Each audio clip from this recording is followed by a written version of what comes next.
What's up, Movie Geek Griff here. Episode 5, Black AF. This is the one. This is it. This is the one everyone's talking about. Tyler Perry shows up. The big lesson. The show finds its kind of even keel. This is it.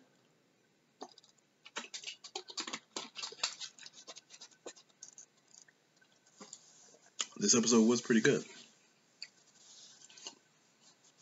And people used this episode to see how Black AF was dividing the black community. And they were saying, oh, Kenya Barris is taking the spot of Tyler Perry for a while because it's got the whole community divided. But see, in this episode, Tyler Perry says this and yada, yada, yada. And now, haha, and all the people that are supporters of Tyler Perry, which I am not. I like Daddy's Little Girls. I think that's the only Tyler Perry movie I really liked. Anything with Madea, I'm not watching it. Again, to me, I know he's speaking to a certain number of people. We'll get into that, but I guess I'm an uppity Negro. I don't know. I like stuff with a little bit more wit, humor, stuff to make me think. So Tyler Perry movies for me, not my bag. Low hanging fruit. What's easiest to get and put out there and make you laugh, but it may not be good for the culture. Lowest common denominator, bad black man, evil black man, bad black dad, black man ain't shit. I don't like that shit. I know he had trauma from the past, but again, he has such a big medium, such a big microphone to project the hurt from his past onto this paper and then to the screen. And it, he's talking about he speaks to his people, and that's all you're seeing is bad black men. And I'm a black man, and I'm not that black man that you're speaking of. But society tends to, and black women will put all black men ain't shit under one umbrella. And when there's Tyler Perry movies like this, that's all they see. Tyler talking about it. It's like that's a small sliver. It's not. There's a gamut. There's a spectrum. But all you go is see these movies that black man ain't shit. You're gonna eventually think black man ain't shit all the time because that's all you're going to see. IMHO, in my humble, honest opinion. That's me. That's why I don't subscribe. His business acumen, Tyler Perry, yes, but the way he shows it and what it depicts, it's like, all right, bro, how many of these type of movies you gonna do? Can you stretch? And he has. Excuse me, but in the beginning, it was just like, bro, another black man ain't shit movie. Great. All right, well, I won't be going to see that. Anyway, we get into that. That's neither here nor there, but it is kind of, sort of. Anyway. Oh, again, Gen X. I know we had our words, too. I'm from the South. Shouty, dude, bro, whatever. But these new generations and this word, litty, I just want to punch people in the face when they say that shit. I want to slap them, punch them, choke them, and they use it a lot in this series. And it's I hate the word lit or litty or just. You mean it's cool? Okay, just say that. Don't say it's lit or litty. Anyway, this is gonna be long because this episode is. It begins starting out separating the art from the artist, which is something people struggle with. I struggle with this. It showed Mel Gibson, Roseanne, Woody Allen. I used to love Kramer. Michael, his name, Michael. I can't think of his name. Kramer's real name, Michael something. I can't remember his name, but you know what I'm talking about. Kramer from Seinfeld. He was my favorite character until he was dropping N-bombs at the comedy show so many years ago. But yeah, it was like, Kramer, no. But yeah, separating the artist from the art. Mel Gibson, of course, has made some anti-Semitic stuff. Roseanne was just an a-hole. Never watched her show, but I was a fan. And Mel Gibson was accepted into the black community because of his association with Danny Glover in the Lethal Weapon movies. So when we found out he was dropping, he said he hoped his daughter got effed by an N-word or something back in the day. And he was like, Riggs, hey, Riggs, how could you say that? But, and Woody Allen, pedophile, whatever, he gets a free pass in Hollywood. But then they showed that it's even harder to separate the art from the artist if they're black because we don't have as many of them. They showed Cosby, R. Kelly, and OJ. It's just we don't have as many icons as white people, but I think we do. But society unfairly attacks those icons we do have. So I get what they were trying to say. That running gag of there's subtitles because of slavery. While blacks are listen, because of slavery, while blacks are always on guard was somebody's sentiment. Black film, black director, much acclaim by those just happy to see blacks on the screen. That's kind of that Tyler Perry effect. He's employing black folks. He put them on the screen, and it's good for him. Like, is it good for the culture though? What he's showing? I get that he's employing black folks that wouldn't otherwise get a chance. Big ups to that, and he's doing a lot of it. Big ups to that, but it's quality, not quantity to me. IMHO.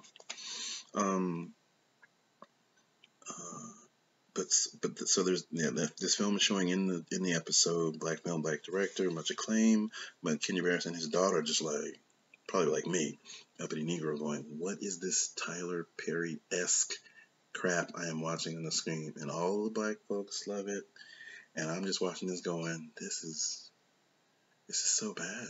Why? I almost want to walk out, but I'm supporting, so I can't leave. But you have the analytical mind to separate stuff and be like, yeah, I love black stuff, but I'm not gonna give black stuff a pass if it's mediocre, if it's subpar to me, and I shouldn't have to change that because other people think it's cool. I'm not trying to talk you out of it, so don't try to say I'm bad because I'm not feeling it. We'll get into that. Kenya Barris has to go on the screening panel. He doesn't want to do it because this movie's terrible. His daughter's like, this movie's terrible. Rashida Jones, oblivious mom, is like, yeah, it was good. It's fun. It's just entertainment. I hate that saying. Nothing's just entertainment. It all means something. Especially when it applies to our stuff, because the gaze, the white gaze that Kenya Barris is talking about, and society's gaze is so laser focused on us, and that it can't just be entertainment. It's got to be more. He goes to meet Tyler Perry, of course, and he curses in front of her. They curse back and forth, and Taylor's like, y'all talk to each other like that? So y'all want to big up Tyler, but you want to say the cursing thing with the children is funny. Tyler doesn't think it's funny. He's your hero. So just like me, a little bit more conservative on that front. Kids and parents cursing freely, no. But Kenya Barris was talking about how he cares so much about what people think, and he mentioned Rotten Tomatoes and Tyler Perry's. Yeah, I don't fuck with Rotten Tomatoes at all. I don't buy into it. That's me saying that. Tyler didn't say that. I said it. Rotten Tomatoes. I don't fuck with Rotten Tomatoes at all. Metacritic. I don't buy any of that stuff. I go see the movie. And people will tell you can't judge something by a trailer. Yes, you can. Usually, 90% of the time, you're going to be on the mark. If a trailer looks like crap, the movie's probably crap. And people can tell you, oh, I got to go see the movie. You don't really. If you've been watching movies for like religiously, and a movie buff and a cinephile for like going on 3 decades, you can kind of tell.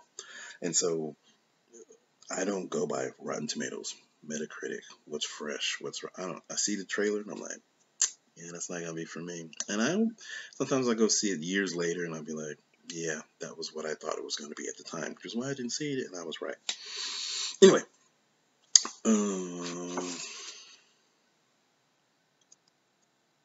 the mom, Rashida, is struggling with the kid's lack of blackness, not being able to dance well. Really? That's what white people think, that blackness is defined by dancing.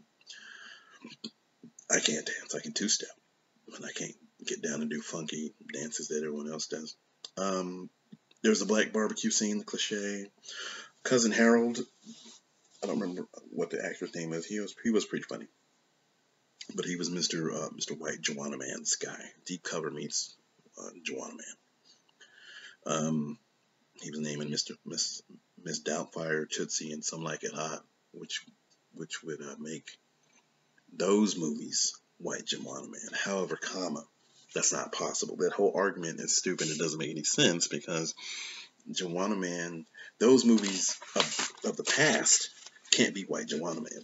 Joanna Man can be black Miss Doubtfire. black Tootsie, black something like it hot, but it can't be the other way.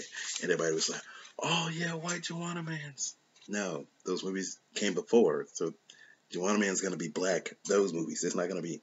Those movies are gonna be white Juwanna. Anyway, it was dumb. I don't know, people don't know timelines and chronology. I don't know. So when they meet Tyler Perry, you know, I have a lot of notes on this episode. This is going longer than 10 minutes. I am so sorry. Whatever entertains you, you like it. Fuck it. I think this is Tyler talking. Tyler Perry talking. Whatever entertains you and you like it, fuck it. That's what it is. That's fine. I agree. Sometimes you got to listen to the public and hear them. That's fine as well. It's not my public. It's not my people. And whatever entertains you, that's fine. I'm not saying you can't. But what entertains you is not going to entertain me, and I'm going to vocalize my opinion. It's just an opinion. Doesn't mean my opinion is the end all be all.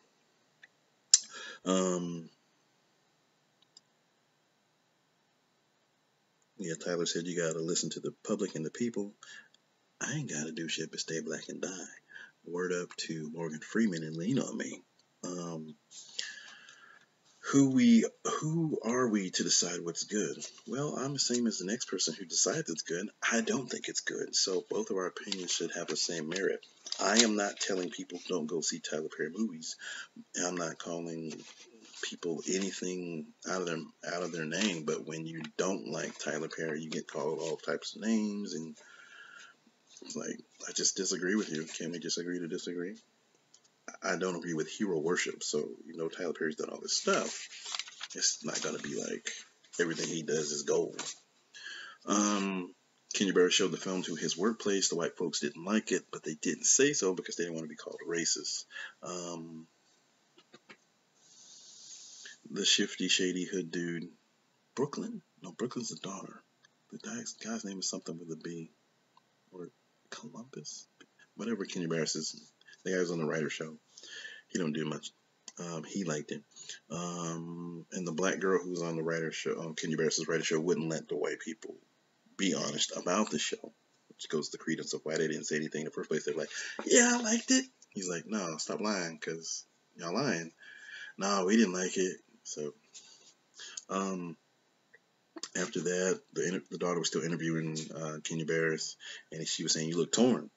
And she was like, I don't know why you keep acting like it doesn't affect you, because I'm not in the business of endorsing garbage. I'm not in the garbage endorsing business. And she tells Kenya that's what he should have told anybody else who felt a certain way about it. So that's another nugget from Kenya Barris tells her, world's going to kick you in your jaw. Roundhouse. Because she was calling him on it, but a great dad and wisdom nugget. Tyler Perry, what he was saying, Tyler Perry, he gets the language thing that I was talking about, that I'm always harping on. But then he curses a few minutes later. He wasn't right in front of the daughter, but she was in earshot. But hearing Tyler Perry curse is weird. It's like when Whitney Houston was trying to curse in The Bodyguard. So it's kind of weird to have him curse. There was a $35 bag of potato chips in the episode. They were staying at some swanky hotel. But Kenya Barris was talking to Tyler Perry about, you go to the beat of your own drum and you don't seem to care. But Kenya Barris does care. I care. I care about both perspectives. And that should be okay. But people are hypocrites. Tyler Perry about his stuff. It's a language that white people don't get. Some of us blacks don't get it either, Tyler Perry, but that's neither here nor there. Damn, it's going to be a long video. Tyler Perry, he looks at...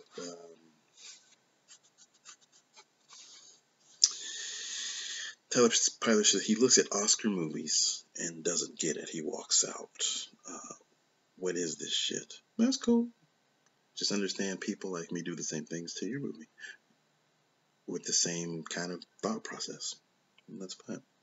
I feel the same way about your stuff, Mr. Perry, and other people should accept that, sir. It's a two-way street, not one. I don't tell people not to love his movies, but I get called a hater, because I don't like TP's movies. TP don't care. I don't care either. We don't care. So cool. It's a Mexican impasse standoff. I respect his business acumen, like I said before, just not the product that the acumen is built on. Tyler Perry mentioned a good Nina Simone quote. You could use up everything you got trying to give everybody what they want. And that's true. And I get that. It's kind of a one-sided argument. Tyler Perry says he doesn't care, but he tells people not to care about acceptance.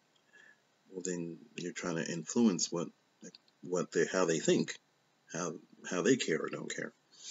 I don't care about your opinion like you don't care about mine. Let bygones be bygones.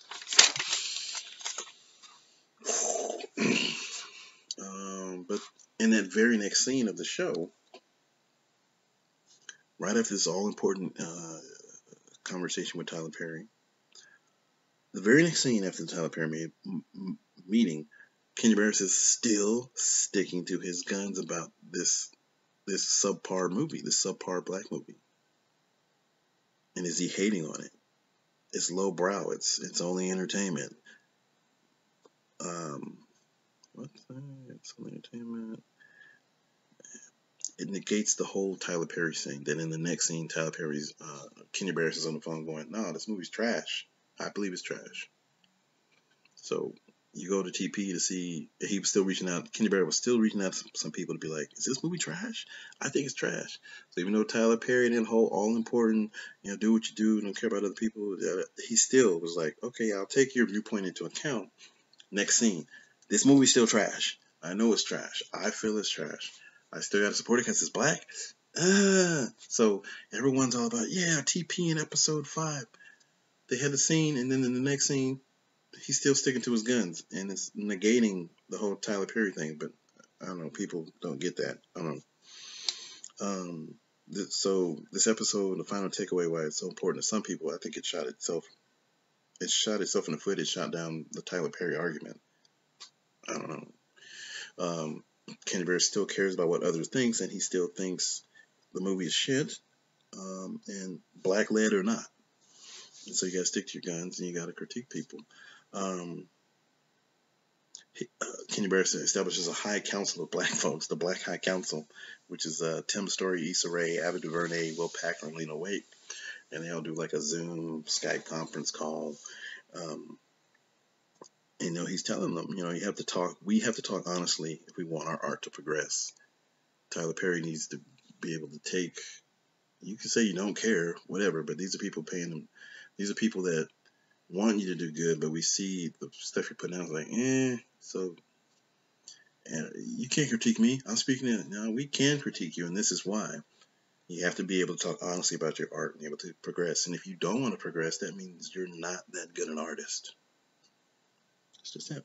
We have to police each other, because only that way will we get better. If we ever want to pass just because we're doing a black movie, black director, black writing, but the movie is trash, we're not helping each other. Okay, you're just doing the dog and pony show for the white man. They'll give you money as long as How High 2 makes however much $1 million. But what was in How High 2? Some crappy stuff? We don't want that. So again, at the end of the movie, at the end of the episode, the black film director tied the film together, the parts that Kenya Barris and his daughter didn't get, and it made sense to them. It was like, oh, okay, that's why him and Lena Waithe, because everybody else checking out on this screening, but they were like, oh, okay, so that's what that meant. Whatever weirdness he put in the beginning, he tied it to the end, and they were both like, oh, okay, well, damn, maybe I overthought it. But there was still the mess in the middle that they still agreed was like, this is a mess, this is crap, and I don't like it. So still, even though the director was like, how dare you talk about my movie, and this is why I did this, and this is why this ended up this way, the movie in the middle was still a mess. So it's just bad. We have to be able to critique people, even our artists, and hero worship shouldn't play a part in that. IMHO. So there's that all important episode 5 of Blackish with Tyler Perry.